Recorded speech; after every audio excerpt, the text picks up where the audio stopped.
Fala, fofuchas aí, beleza, galera? Estamos chegando aí de novo, né? Para quem aí já assistiu o vídeo de filosofia, tranquilo, estamos de novo aí. Quem não viu aí, tá vendo esse primeiro. Estamos chegando aí o terceiro bimestre, voltando, acabou o recesso, né? Estamos aí de volta aí pro terceiro bimestre, galera. Agora no conteúdo de história, né? O nosso conteúdo, né, desse terceiro bimestre aqui, a gente vai estar falando aqui, né, que é no período da Idade Moderna, né? A gente vai ver aqui a Idade Moderna. E a primeira coisa que a gente tem que dar dando uma olhada na Idade Moderna aí, grande acontecimento aí, são as revoltas protestantes. A gente vai ver aqui revolta protestante, lembrando aqui, né, que protestante é um protesto da Igreja Católica, eles rompem com a Igreja Católica, vão romper aí com a Igreja Católica, fundamento de outras religiões, mas a gente não vai, outras religiões cristãs, outras igrejas cristãs dentro da religião cristã. A gente vai ver isso aqui, vai ver que isso aí leva também à guerra, a Guerra dos 30 anos. A gente vai falar aqui os modelos de protestantismo. Vamos falar aqui sobre o movimento iluminista, com desenvolvimento aí da ciência realmente, todo esse processo aí de desenvolvimento da ciência, os estados-nação aí surgindo. A gente vai discutir um pouco aqui sobre a formação dos estados-nação e vamos fechar aí com, principalmente aí com a independência dos Estados Unidos. A gente chega aí até a independência dos Estados Unidos. Vamos debater a independência dos Estados Unidos. Até coloquei para vocês já aí como trabalho assistir o filme o Patriota, muito maneiro, muito legal, para você ter uma ideia de como é que é a guerra de independência norte-americana, aí para a gente ter uma visão. Tranquilo até aí, gente? Vamos seguir então com o nosso conteúdo? Beleza, partiu! Beleza, galera, então hoje, como a gente vai começar, vai ser falando sobre as reformas protestantes, né, as reformas religiosas, e vamos falar sobre a Contra-Reforma, que seria aí uma ação que a Igreja Católica tem em relação à reforma protestante na Europa. Primeira coisa, gente, que a gente tem que entender é o seguinte, a gente vai falar esse assunto, a gente vai estar falando aí sobre vários movimentos religiosos, e às vezes a pessoa leva para o lado pessoal. É importante, como diz aí uma personalidade, nesse momento é menos coração e mais razão. Pense o seguinte, a gente está fazendo ciência, então a gente está se debruçando em relação às sociedades e percebendo por que essas sociedades brigam, por que esses indivíduos brigam, quais são as filosofias e ideologias que levam esses grupos a entrarem em conflito. Então, em momento nenhum aqui, primeiro, é importante a gente entender, e aí já está estudando, já no primeiro ano, aí está vendo filosofia, a diferença entre religiosidade e religião, em que religiosidade é a crença do indivíduo em algo metafísico, aí a gente não tem como discutir, é uma coisa pessoal de cada indivíduo, e aí cada um com seu cada um. Agora, religião, instituição social, que estipula dogmas e doutrinas e modificam a sociedade ao redor, a gente tem como debater ela. E é o que a gente está fazendo aqui. A gente vai debater as forças ideológicas que surgem na Europa agora e que elas vão começar a discutir. Então é importante você ter sempre esse olhar, porque a gente vai falar aqui de todas elas, e às vezes a pessoa acaba levando para um outro lado que não tem nada a ver. Vamos lá. Primeira coisa que a gente tem que relembrar é que a Igreja Católica, no final da Idade Média, ela é a instituição mais poderosa da Europa. É importante entender isso, tanto ideologicamente, porque você não pode ter outra religião que não seja ser cristão e ser cristão católico, e outra por causa das riquezas que ela veio acumulando. Só para você ter uma ideia do que a gente está falando, a gente vai falar daqui a pouco, né? Na Inglaterra, 1/3 das terras e da riqueza da Inglaterra estava na mão, né, da Igreja Católica.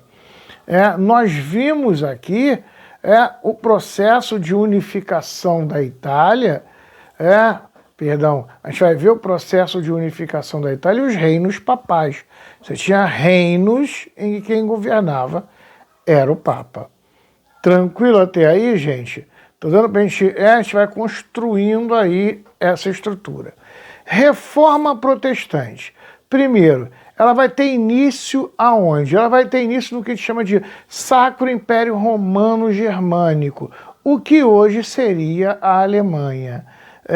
É uma região afastada. Se você parar para pensar, olha, a gente está falando do início do século XVI, ou seja, do final do XV para o XVI, ou seja, 1500, 1500 e pouco, ou seja, tem a descoberta da América, os franceses, perdão, os espanhóis descobriram ouro, prata na colônia, estão enriquecendo, portugueses também, a Itália, com todo aquele processo que a gente viu aqui, dos comércios com a Índia, passando ali, que até a gente falou assim, tem o Renascimento, ele é patrocinado pelos mecenas, que são os burgueses ricos do comércio que era feito com as Índias.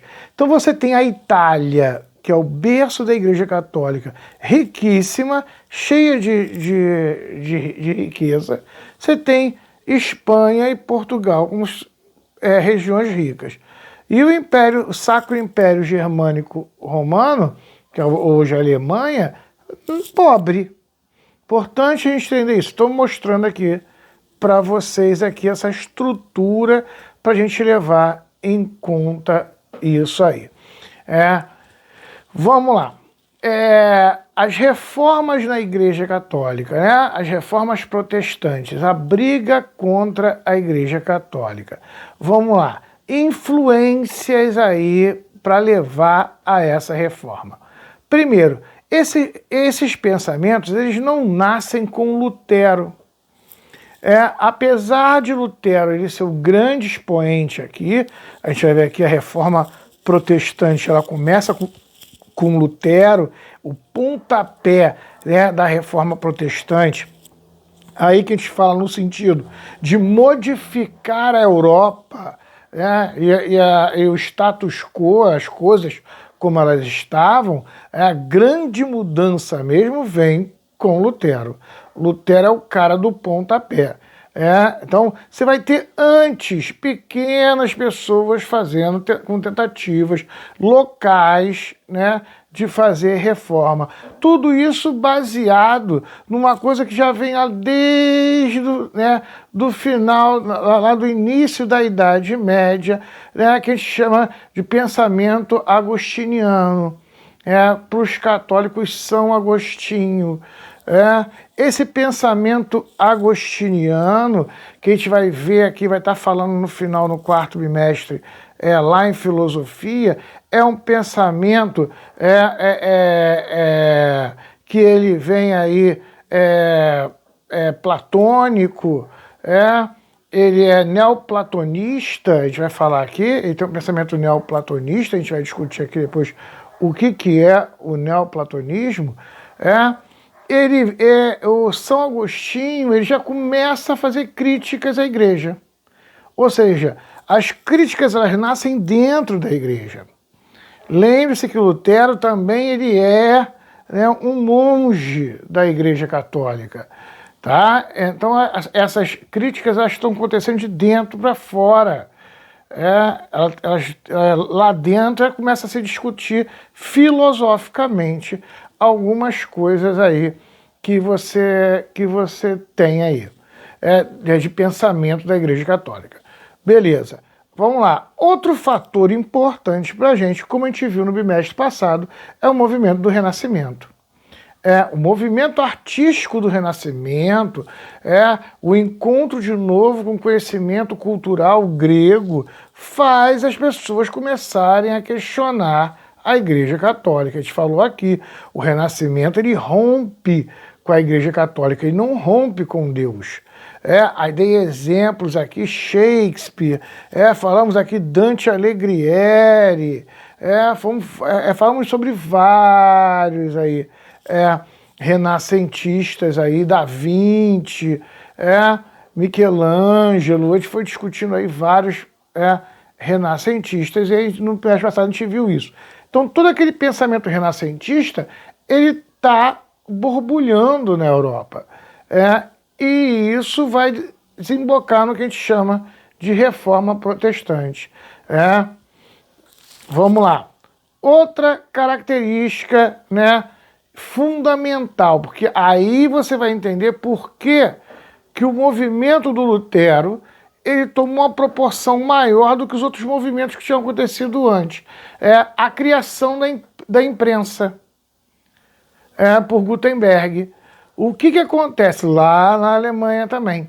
Então, o que acontece? As ideias de Lutero, elas passam a ser impressas e distribuídas para as pessoas a correr.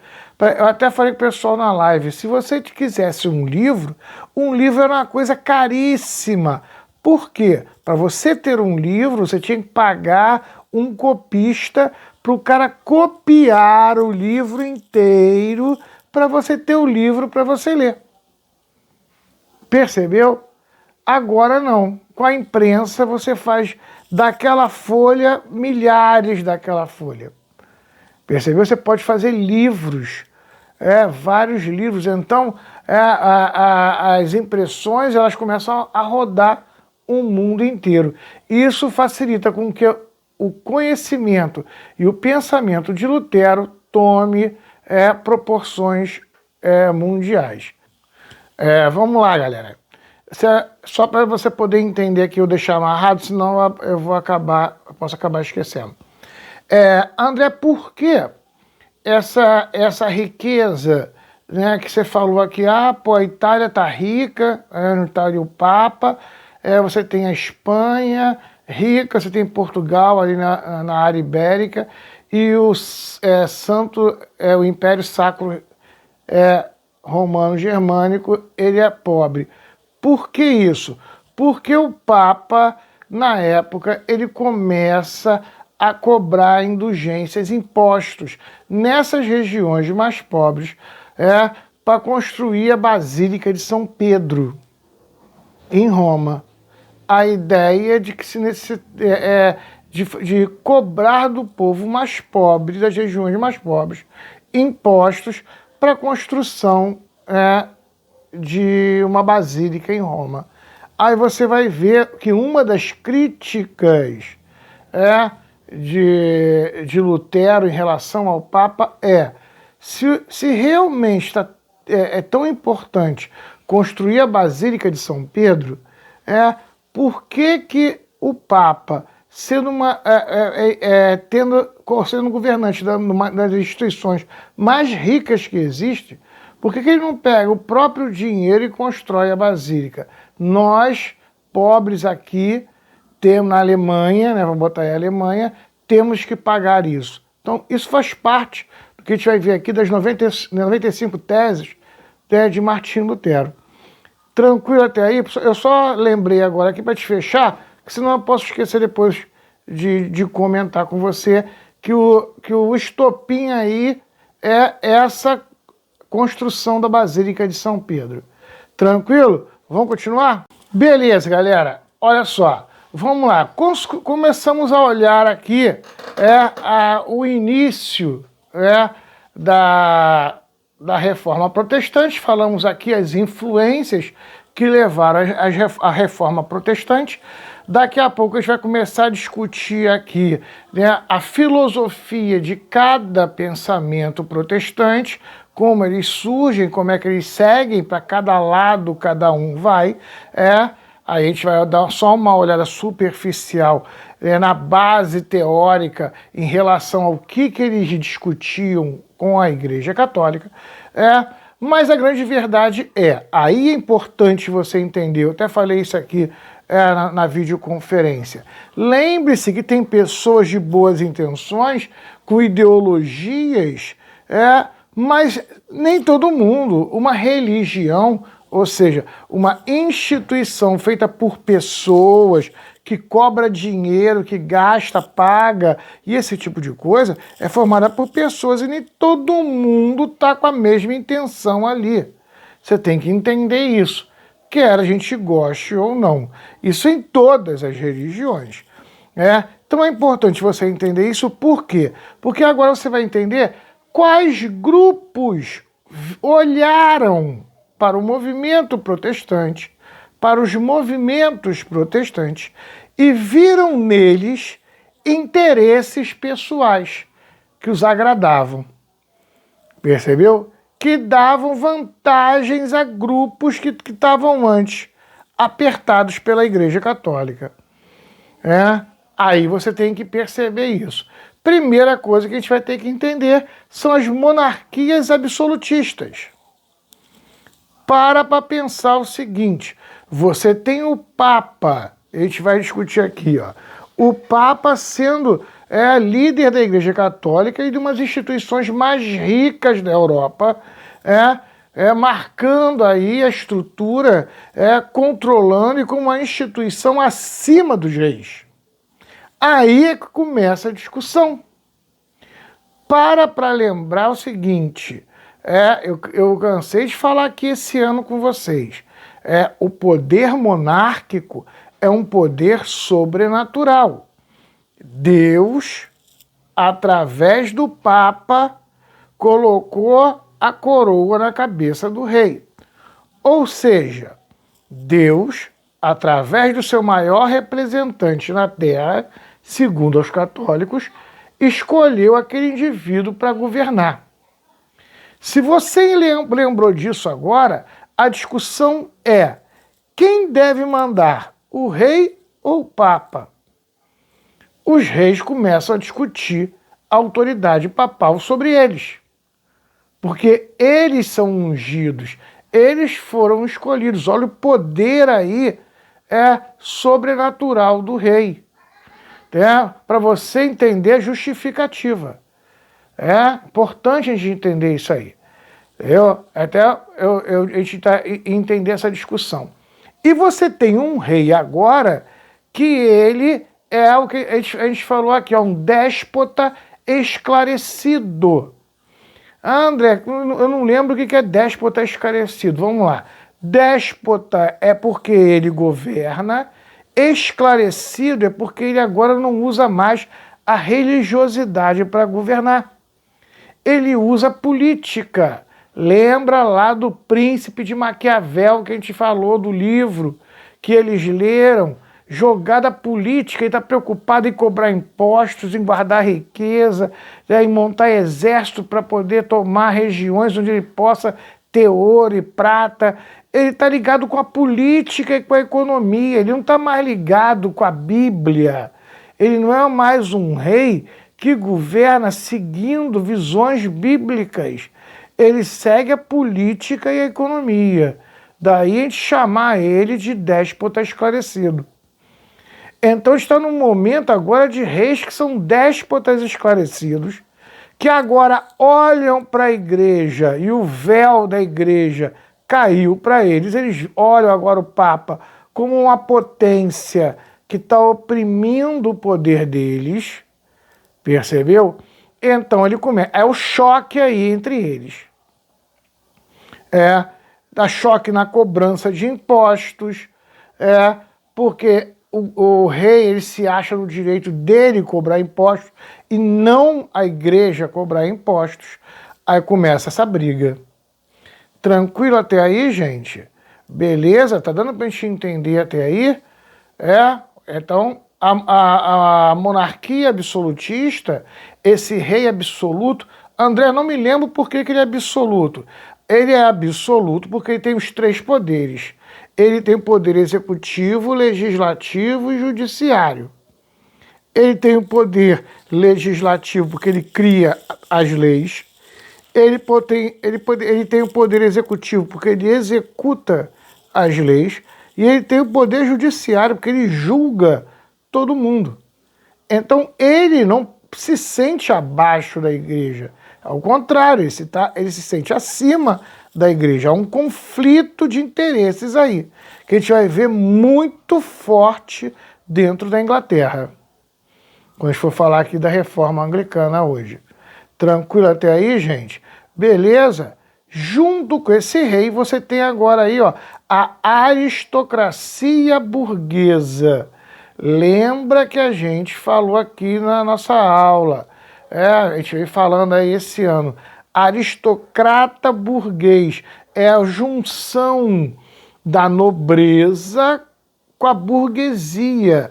Então ele é nobre, é o cara que é o filho do cara que é nobre com a mãe que é burguesa, ou o contrário. Esse cara agora herdou o título de nobreza do pai e os comércios da família da mãe. Então ele tem interesses comerciais aí, isso tudo. Lembra que eu expliquei aqui, ó, a Igreja Católica, ela tem filosofias complicadas que batem de frente com a burguesia. Vou dar só exemplos aqui, relembrar exemplos. Frase da Igreja Católica. É mais fácil um camelo passar no buraco de uma agulha do que o rico entrar nas portas do céu. Então, para a Igreja Católica, a pobreza te garante uma entrada no céu. O rico não, ele vai ter que pagar indulgências. Ele vai ter que fazer caridades à igreja, comprando indulgências, para poder conseguir lugar no céu. Isso, para a elite, não é interessante. Segundo fator, a igreja vai dizer o seguinte, o comércio é uma coisa suja. E por quê? Porque emprestar dinheiro a juros é usura, e usura é pecado. Até fala assim, gente, se usura é pecado, se prestar dinheiro a juros é pecado, o dono de Itaú vai queimar no inferno porque ele vive de prestar dinheiro a juros. Então, esse discurso, aqui eu não estou discutindo se é certo ou se é errado, a gente faz ciência. Então é importante entender isso, senão o cara acha que eu acho certo ou que eu acho errado. Eu não acho nada. Eu só estou mostrando para você que o discurso da Igreja Católica ele não se encaixa com os hábitos econômicos da burguesia. É conflitante. É isso que eu quero que você entenda. Porque senão a pessoa leva para outro lado. Então, tranquilo até aí, gente, para a gente perceber, eu estou mostrando aqui, usando frases conhecidas e tudo, para você poder entender que a lógica católica ia de frente com a burguesia. Então a burguesia não vê a Igreja Católica com bons olhos. Então olha, tanto a monarquia absolutista quanto a aristocracia burguesa, olha com bons olhos um novo pensamento de cristianismo. Uma galera que quer criar um novo cristianismo. Ótimo, adorei essa ideia. Entendeu? É isso que eu quero que você entenda. Quer dizer, eu não estou dizendo para eles que eles concordam com tudo e tudo mais. Eles veem no movimento protestante uma oportunidade de se livrar da Igreja Católica e ter um cristianismo mais condizente aos seus interesses. Tranquilo até aí? Estamos indo? Vamos seguir. E aí, galera, vamos lá? O nosso primeiro grande reformista aí, que a gente vai estar dando uma olhada, é Martim Lutero. É um movimento luteranista, Martim Lutero. Aí a gente faz o marco, né, do movimento de Lutero. Ele vai começar antes, né, aquela coisa toda e tal, mas o marco do movimento de Lutero é 1517, quando ele coloca lá na Basílica as 95 teses, né, que ele já tinha discutido, já tinha mandado as teses, mas aí ele vai ser obrigado a desmentir isso, ele não vai fazer isso. Então aí ele coloca aí para o povo, inclusive aí vai ser, esse material vai ser pego por Gutenberg, que vai começar a imprimir isso e mandar para todo mundo ler, que aí o negócio pega fogo. Gente, tem o filme, né, Lutero, importantíssimo. Não vou... esse bimestre, então, tem muito filme legal. Eu vou recomendar aqui falando para você dar uma olhada, só que eu não posso dar ponto em tudo isso. Quem dera que desse para dar ponto em todos esses filmes, mas eu acho fundamental você assistir alguns. Tem uns aqui que são fundamentais a gente assistir. Pessoal que gosta aí de Netflix, que vê Amazon e tal, aí conforme for, eu vou fazer o seguinte, eu vou deixar links, eu vou deixar link dos filmes, vou dar uma olhadinha na internet, porque eu sei que o pessoal, às vezes, aí, quem tem Amazon e tem aí a Netflix, vai lá na Amazon e Netflix e acha fácil. Mas eu sei que tem uma galera que tem dificuldade de achar aí, né, na internet aí, no Roboflix aí, no Pobreflix, que o pessoal chama, né? Eu já vasculho muito o Pobreflix também. Tanto que tem alguns aí que eu boto para vocês, que vem do Pobreflix aí, que é da internet lá. Então eu vou fazer o seguinte, eu vou deixar na plataforma, mas não tá valendo ponto para não vir gente depois para mim, professor, só botou um monte de trabalho para fazer. Eu não botei um monte de trabalho nenhum. Eu só estou deixando os links do filme para a pessoa às vezes se interessa. Eu sou um tipo de pessoa que gosta de maratonar série, gosto de ver filmes e de repente eu vou dizer para vocês, esses filmes eu acho super interessante, não só pelo fato de serem históricos, mas por serem maneiros os filmes.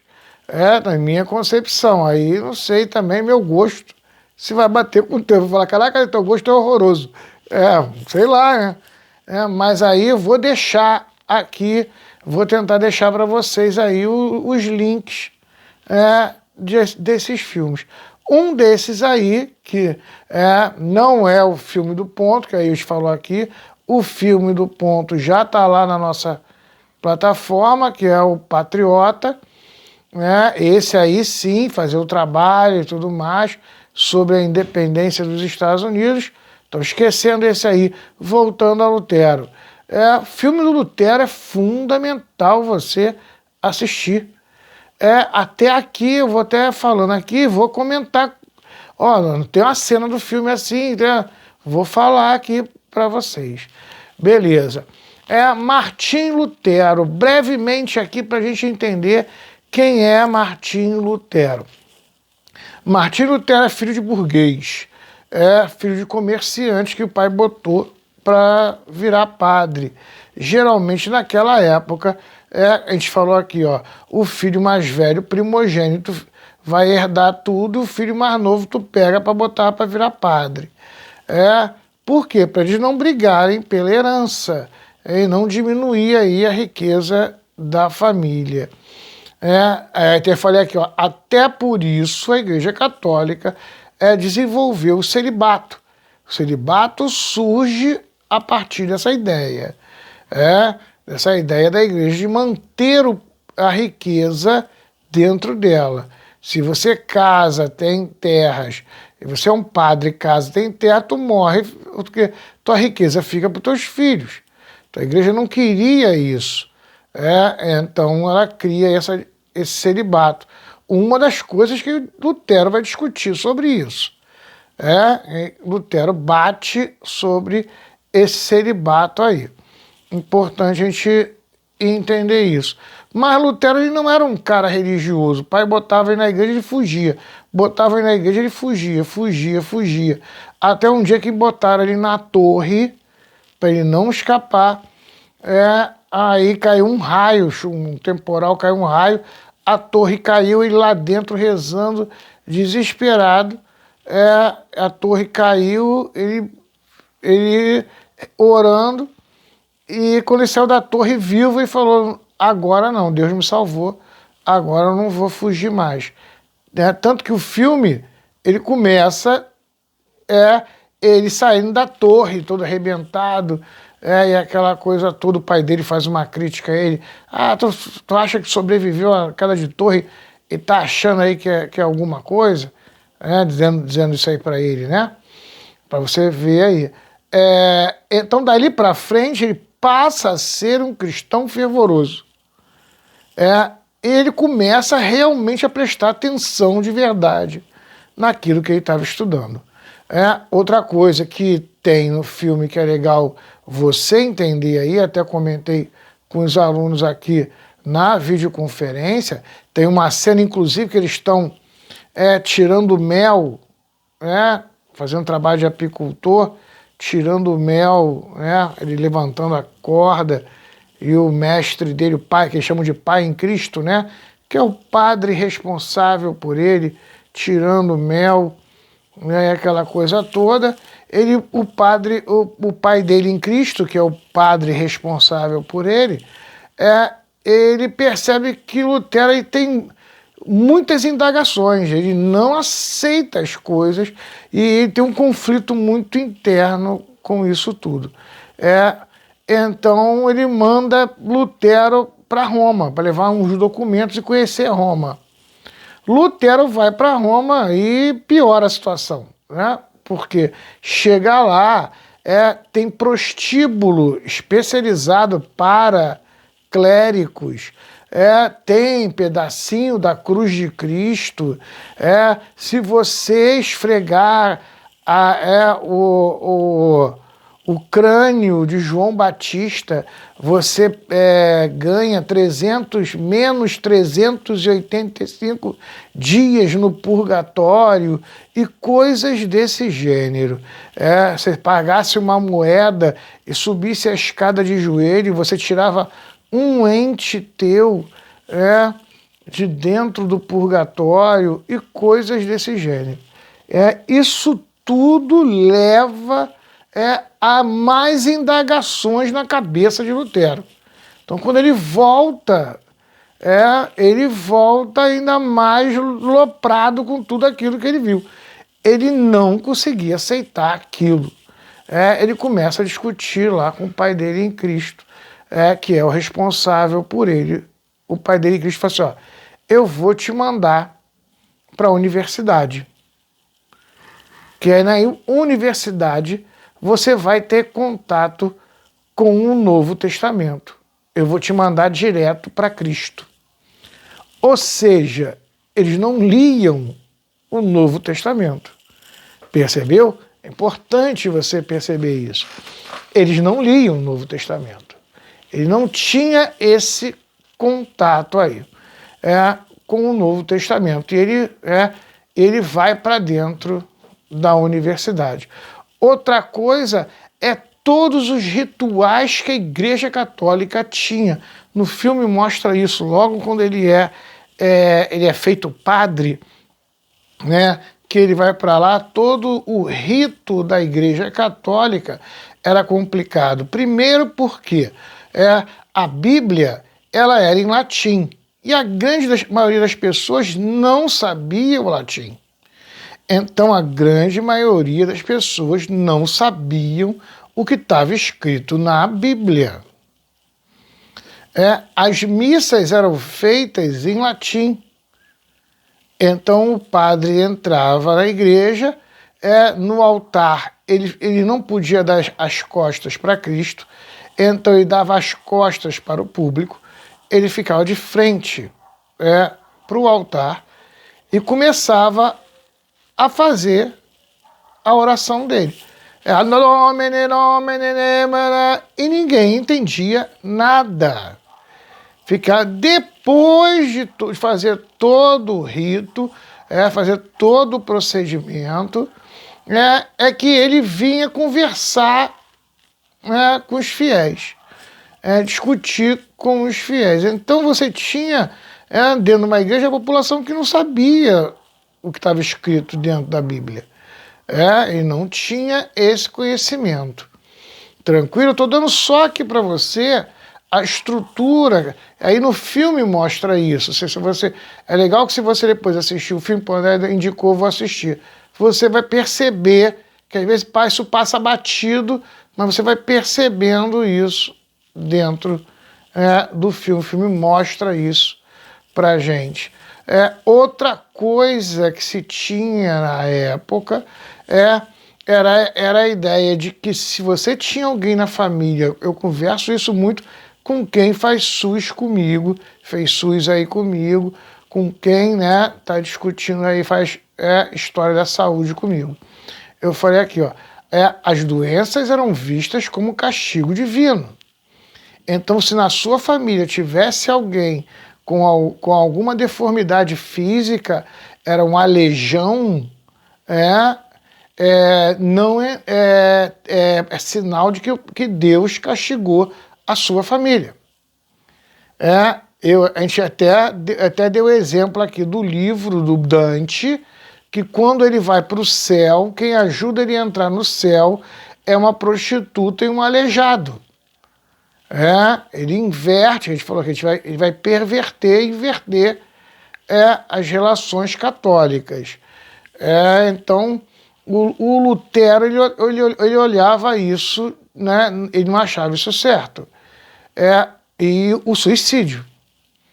A gente falou aqui na sala de aula, a ideia do suicídio, que quem se suicida vai para o inferno, é uma coisa do século XIV, criada no período negro, da peste negra, aquela coisa toda e tudo mais. Hoje a gente sabe que o suicídio é a pessoa com problema com doença. É uma doença, depressão é uma doença que pode levar ao suicídio, levar à morte. Então hoje a gente já entende clinicamente isso, mas naquela época não, se tinha aquela ideia de que você não podia. Então você tem uma cena do filme que o menino que é aleijado, que ele vivia se escondendo, ele vai se suicidar e ele não pode ser enterrado dentro do cemitério junto com as pessoas, porque senão as almas não descansariam. Lutero vai lá, faz um discurso, briga com as pessoas, diz que não, que essa criança ela tem que ir para o céu, ele vai debater com toda a filosofia dele, explicando, e vai enterrar, ele mesmo vai abrir a cova e enterrar a criança e fazer todo o procedimento da extrema-unção aí para a criança, para ela ir para o céu. Eu só estou dando exemplo aqui do filme, para você, mostrando aqui coisas do filme, para você entender aí Lutero. Lutero. Só que acontece o seguinte,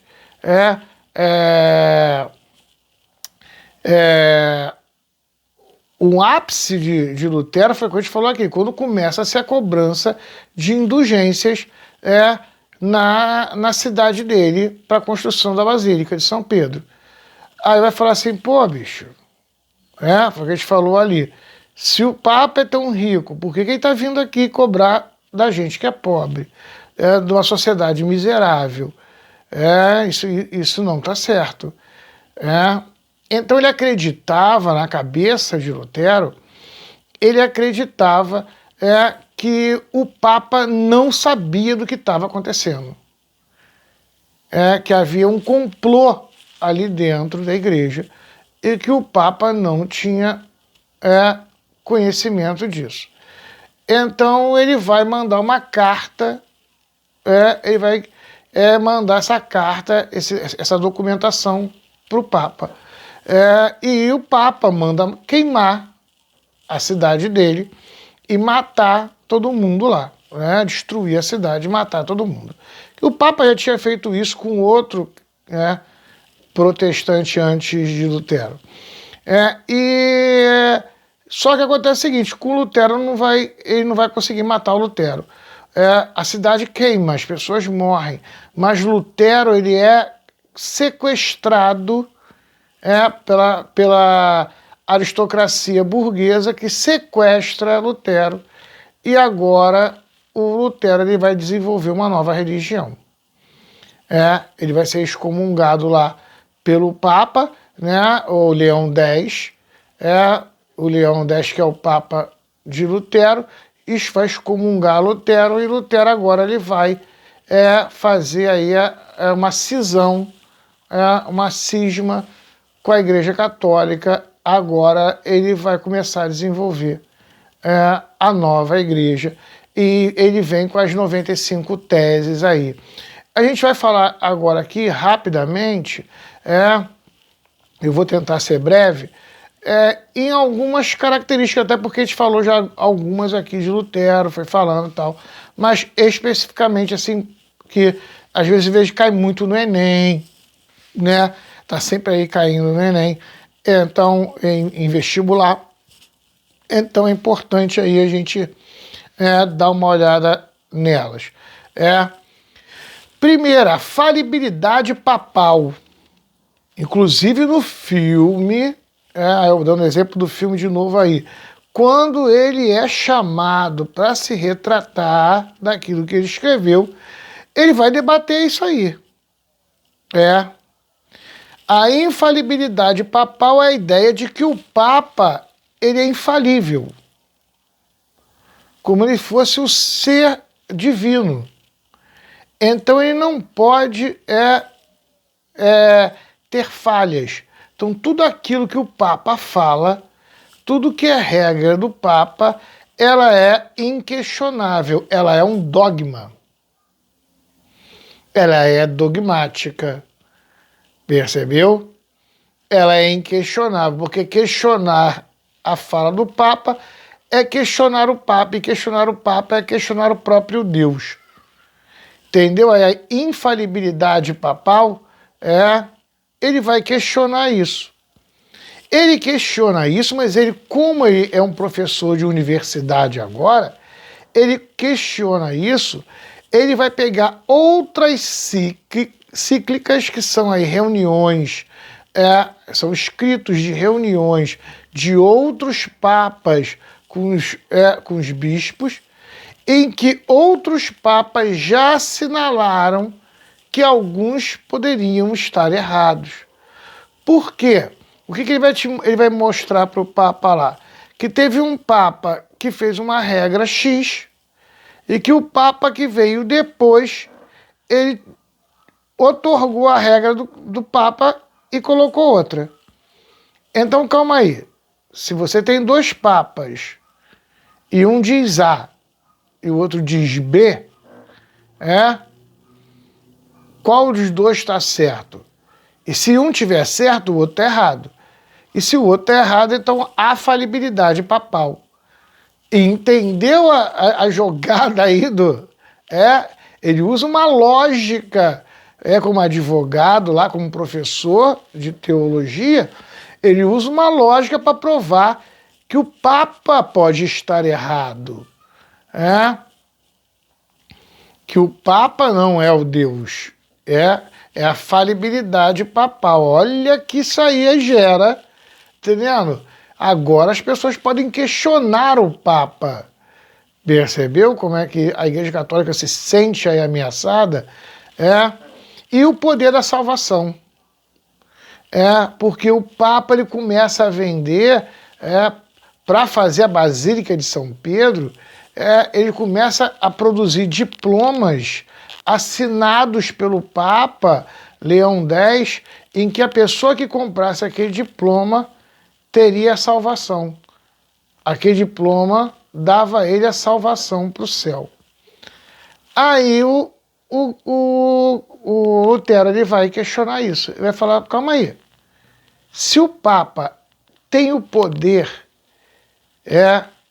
de mandar todo mundo para o céu, porque ele usa esse poder para vender e ganhar dinheiro. Então, se ele não manda as pessoas para o céu, ele é uma pessoa cruel. Porque ele tem o poder e ele não usa o poder para o bem, para mandar as pessoas para o céu. Ele está querendo construir basílica. Percebeu? Uma crítica dele aí. Ele faz uma crítica pesada aí ao Papa. Outra coisa que ele rompe, e é fundamental a gente entender isso aí, é o livre-arbítrio. É o poder de escolha. Expliquei aqui, pessoal que estava aqui na live, em filosofia a gente discute aí, determinismo determinismo e existencialismo. Olha aí, a Igreja Católica ela vinha com determinismo. Você vai para o céu ou vai para o inferno. Você já tá tudo escrito no livro da vida. Os muçulmanos também são assim, Maktub, o livro da vida. Quando você nasce, a sua vida está ali. O que você pode fazer é tentar ter uma vida um pouco melhor, que eles chamam de predestinação. Tentar uma vida um pouco melhor para quando você morrer, você tentar uma salvação pós a morte.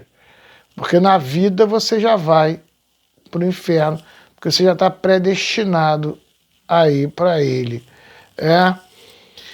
Então, o que acontece? O Lutero vai discutir isso. Não, eu não acredito nisso.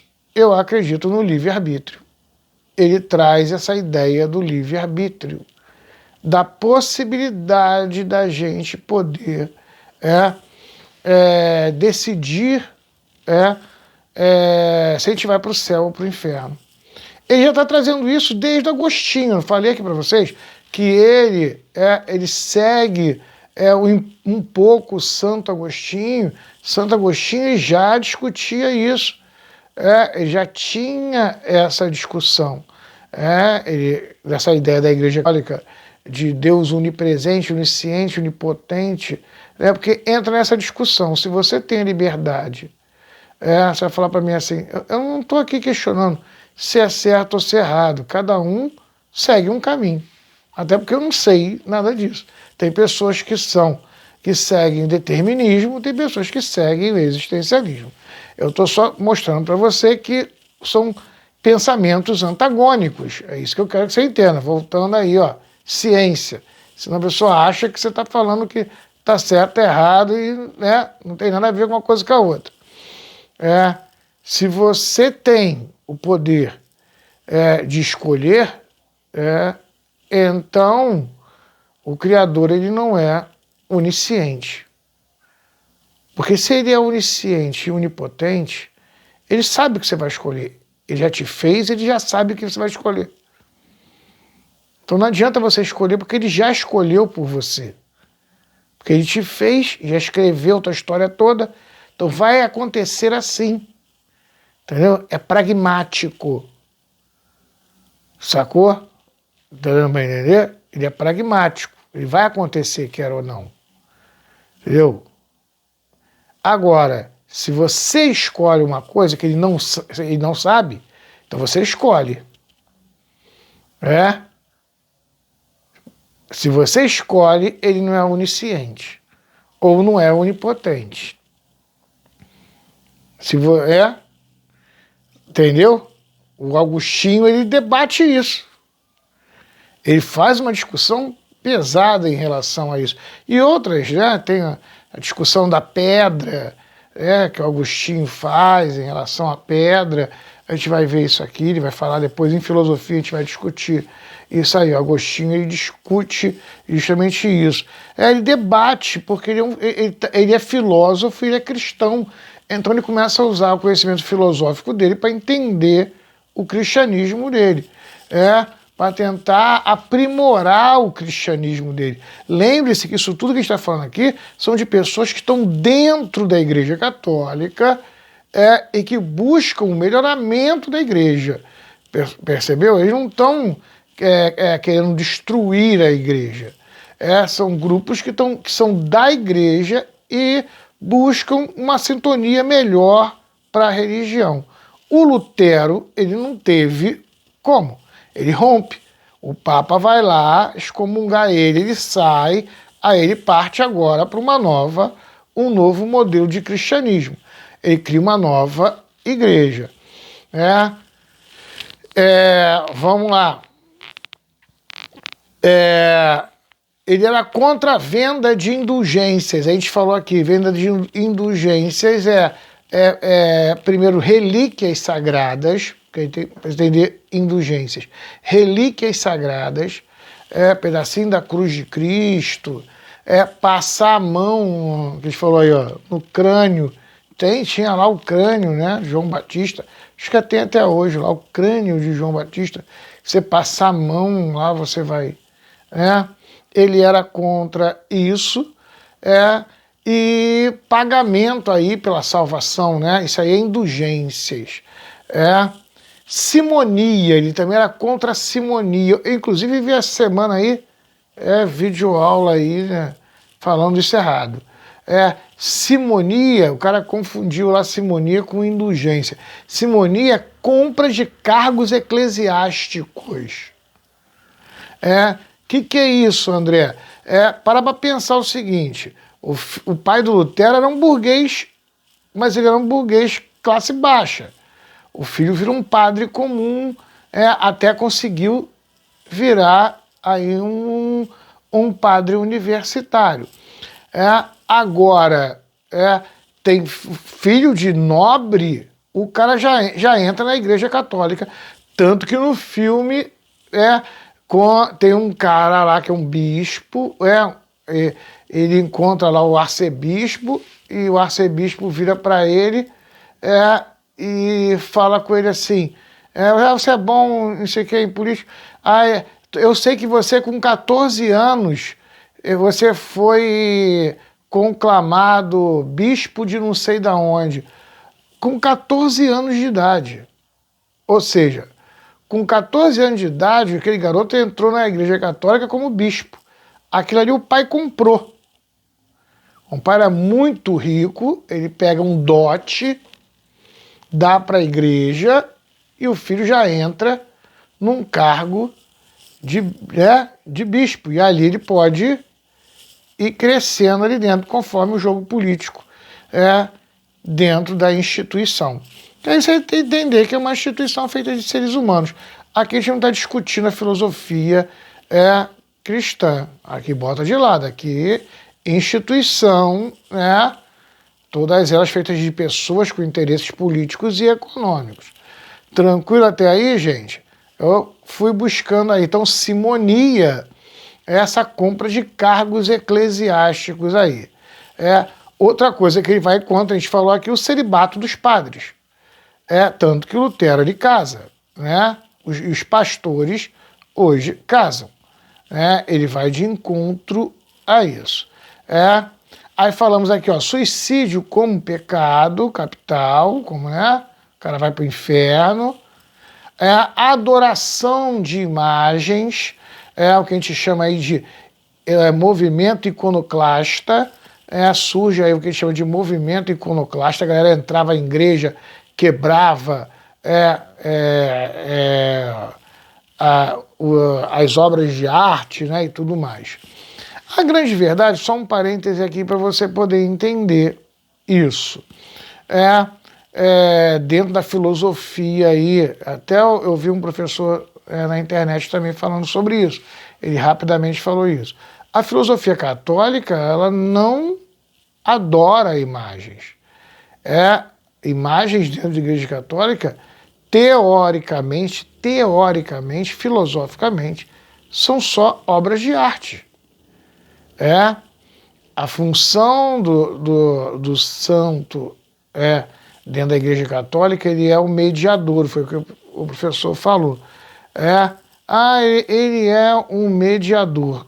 Para você entender o que é isso. Se eu sou mãe, e meu filho está doente, eu vou pedir a Cristo. Eu não peço a santo. pelo menos teoricamente, deixa eu explicar aqui. Teoricamente, você não deve pedir ao santo, você deve pedir a Jesus. Então você pede a Jesus que cure seu filho. E quando você pede a Jesus que cure seu filho, você lembra ele da dor da mãe dele, de Maria. Então você está pedindo a Maria que interceda por você. Você pediu a Jesus e que Maria se mostre e lembre a ele que ela foi mãe também dele e que ela sofreu. Seria esse sentido da coisa, tá? O sentido filosófico da coisa é esta, tá vendo? Só que aí você sabe, né, que aí acontece em muitos lugares, não vou falar para você que é em todos, mas em muitos lugares acontece que as pessoas oram para a imagem, tá entendendo? Idolatram a imagem e os líderes religiosos simplesmente se calam por isso porque acham que isso é vantajoso. Percebeu? Uma coisa é a filosofia do negócio, outra coisa é quando essa filosofia ela se coloca fisicamente em sociedade. O cara está fazendo errado, mas está me dando lucro, ou então não está me prejudicando, eu deixo rolar. Percebeu? É isso que eu estou querendo dizer para você. Muitas vezes acontece. Como em todas as religiões acontecem coisas erradas que fogem à filosofia da instituição. Eu gosto de chamar a raiz para a pessoa pensar que, né, a gente entender isso aí. Então ele é contra, né, essa visão aí de idolatrar imagens. Inclusive surgiu na época o movimento iconoclasta, que era um movimento que a galera entrava nas igrejas e quebrava tudo, que eles quebravam tudo. E surge também um movimento, ele também tinha como ideia o batizar o indivíduo apenas quando estivesse mais velho. Porque esse é o sentido do batizado. Eu até explico isso para os alunos do terceiro ano, quando a gente vai falar aqui sobre Brasil, eu vou explicar aqui para você poder entender. O que acontece? Nessa época aí, inclusive no Brasil, quando chega aqui no Brasil, o Império e tudo mais, você não existia cartório.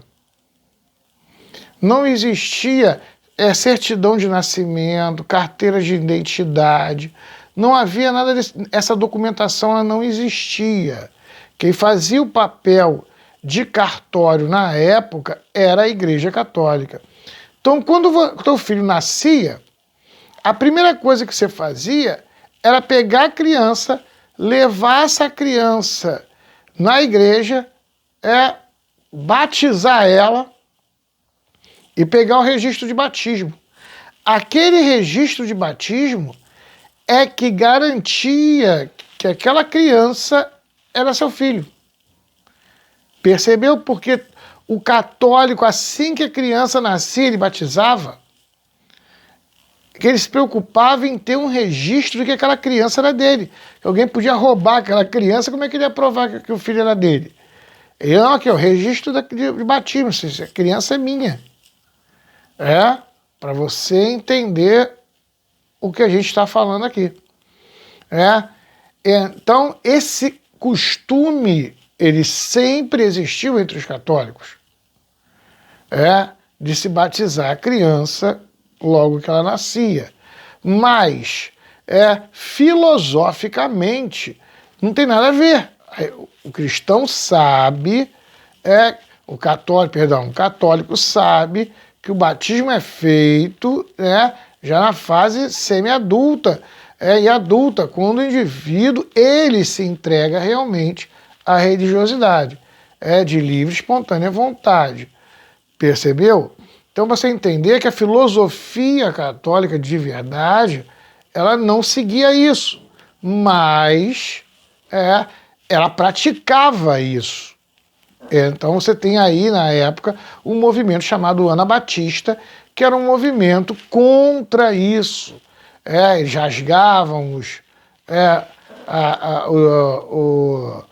os certificados de batismo, eles mesmo depois de adultos se batizavam, Então começa um processo aí diferente, que é os anabatistas, que eles têm como base aí essa discussão sobre o batizado, só quando você fosse adulto.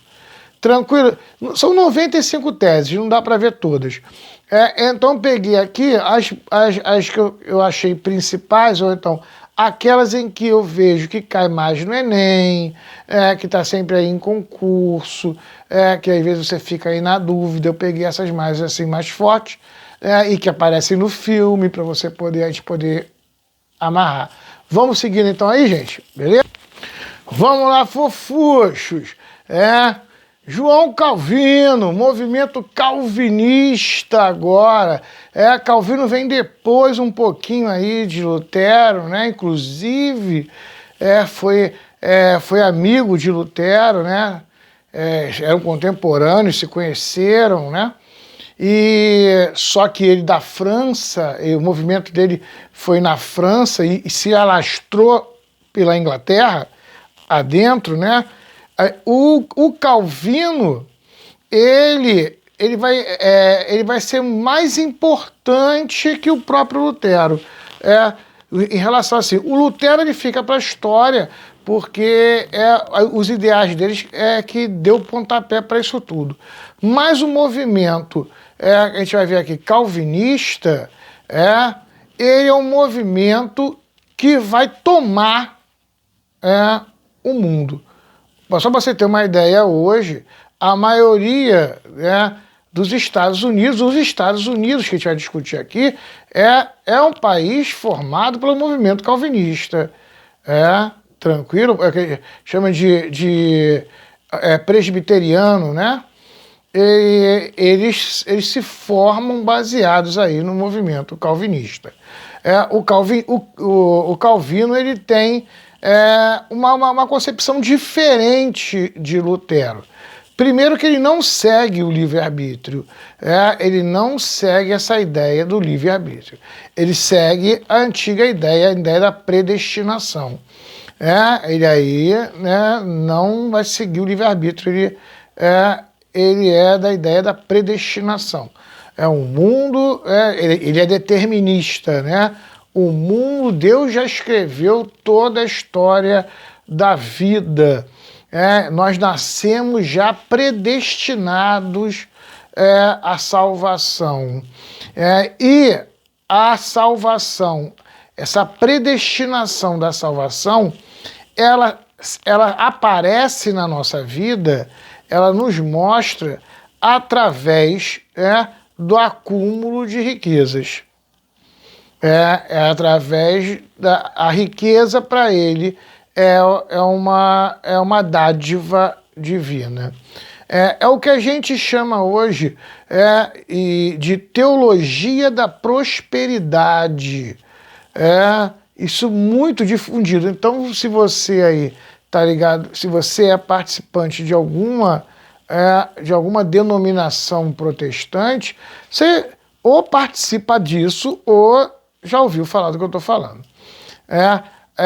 A teologia da prosperidade é a ideia de que a cada vez que você está ficando mais rico, são bênçãos. Elas são bênçãos que você recebe de Deus. Até eu falo para o aluno, 2 protestantes na rua se encontram, um comprou um carro novo, outro fala, aleluia, irmão, Jesus te abençoou. É a ideia de que quanto mais riquezas eu possuo, mais bênçãos eu estou tendo. Olha como é que vai de encontro. Aqui, outra vez falando, mais uma vez a gente falando aqui, que a gente faz ciência. Estamos dizendo se está certo, se está errado, se é bonito, se é feio. Cada grupo pensa da maneira que quer pensar. Só estou mostrando para você, olha como vai completamente diferente do pensamento católico. Enquanto a Igreja Católica dizia assim, é mais fácil um camelo passar no buraco da agulha do que um rico entrar nas portas do céu. O movimento calvinista não. À medida em que você trabalha e fica rico, é sinal de que a predestinação está acontecendo. Porque Deus está te iluminando, ele está te dando bênçãos. Percebeu? É uma outra visão completamente diferente. Por que eu estou falando isso para você? Porque é esta visão que vai se alastrar pela Europa e pela América. Dá uma paradinha, agora você volta no começo da nossa aula. Os grupos que estavam olhando o movimento protestante olham agora para o calvinismo e falam assim, isso me interessa. Primeiro que isso não tem igreja católica, diz o rei absolutista. Eu posso estar acima de todo mundo. E pro burguês, lá, né, para a aristocracia burguesa, não. Emprestar dinheiro a juros agora não é mais pecado. Agora eu posso ter riqueza, porque eu estou tendo bênçãos. Então a minha riqueza agora não é motivo de vergonha. A minha riqueza agora é motivo de bênçãos. Percebeu? Aqui a gente não está discutindo se é certo ou errado. Aqui eu estou mostrando para você que os movimentos burgueses, eles se interessam muito pelo movimento calvinista. Tanto que ele se alastra pela Inglaterra e vai vir para a América. Vai vir para os Estados Unidos. Estados Unidos, só para você, eu sempre falo isso para os alunos, só para você ter uma ideia do que eu estou falando, e isso não são palavras minhas, Abraham Lincoln, que era um pastor presbiteriano e presidente dos Estados Unidos, o mais amado dos americanos, está sentado lá no Capitólio, lá num trono, com aquele cavanhaque e a cartola, que ele era um pastor, esse presidente, que até a gente aqui conhece, sabe do que eu estou falando, palavras de Abraham Lincoln: emprestar dinheiro a juros é fazer a obra do Senhor. E ele vai te explicar isso. Ele vai dizer o seguinte: se você é um verdadeiro cristão, acorda cedo, trabalha duro, não bebe, não fuma, não joga, nem formica com as prostitutas. Olha aí a visão que a gente falou aqui.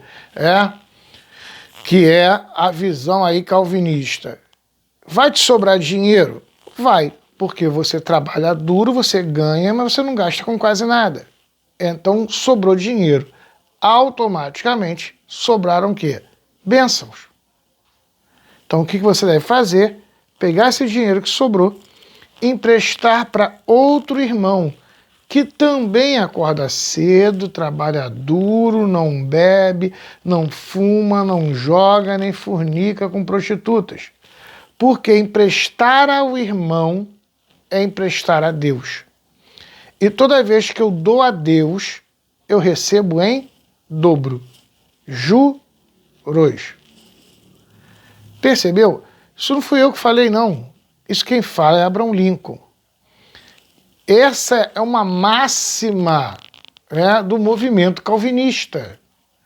Aí agora você consegue perceber o pensamento norte-americano surgindo aí. Quando você for ver o filme lá, o Patriota, começar a entender a estrutura daquele povo que está ali. Daquele pensamento. A maioria deles é calvinista. Eles são. Calvino era contra a ostentação, inclusive punia quem andava com pérolas, que andava ostentando riqueza. Era contra a bebida, festas, danças, esse tipo de coisa que para ele achava que era luxúria. Ele achava que você tinha que viver uma vida regrada, séria, e contida, e a teologia da prosperidade. Tanto que você vê Abraham Lincoln, ele usava cartola, usava paletó, e você nunca via ele despojado. Ele sempre vivia naquela visão mais reclusa.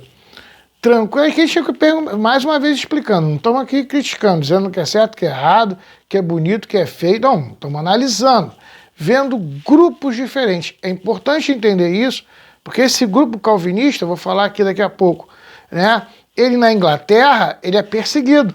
Sendo perseguido pela rainha Elizabeth I, que chamava eles, né, de puritanos, a gente vai ver aqui o porquê.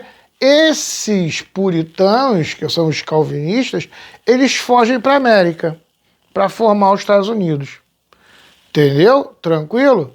Vamos. Tá? Tranquilo até aí, gente. Então, um beijo. Fui!